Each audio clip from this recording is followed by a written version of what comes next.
मसला क्या हालात है आपके? पुलिस को उन लोगों की कोई फिक्र नहीं है जो शरेआम चर्स बेच रहे हैं, हीरोइन बेच रहे हैं, असला बेच रहे हैं। हम जैसी औरतों को पुलिस लाठी चार्ज करने आती है, क्यों? क्योंकि हमारा दलित सही कोई नहीं है अल्लाह के अलावा। बड़े लोगों पे पुलिस हाथ क्यों नहीं डालती? पुलिस हम जैसे गरीबों पे आके जिनके बच्चे भूख से रो रहे हैं उनके ऊपर हाथ डालती है, क्यों?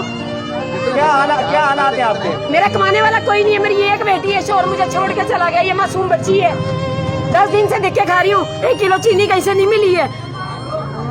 तो घर का गुजारा भी बिल्कुल बच्चों को पुराने वक्त पढ़ाती हूँ, 10-10, 20-20 रुपए देते हैं, घर का गुजारा बिल्कुल भी नहीं हो रहा मेरा, इसलिए सड़क पे निकल के आई हूँ। क्या किसी की तो गैरत जागेगी, कोई तो देगा। तो हुकूमत सिंध क्या कर रही है? हुकूमत सिंध हाथ पे हाथ करके बैठी है, चर्च नशा पी के सोई हुई है हुकूमत सिंध। वजीर आला सोया हुआ है, उसका एसी जल जाएगा ना तो वो उसी टाइम कस्टमर को बुलाएगा, आ मेरे एसी बना के जा, गरीब आवाम खुदकुशी कर ले। किसी की नींद नहीं बेदार होने वाली, एसी चला के सब सोए हुए, सबको अपनी नींद पे आ रही है, गरीबों को किसी को ख्याल नहीं है।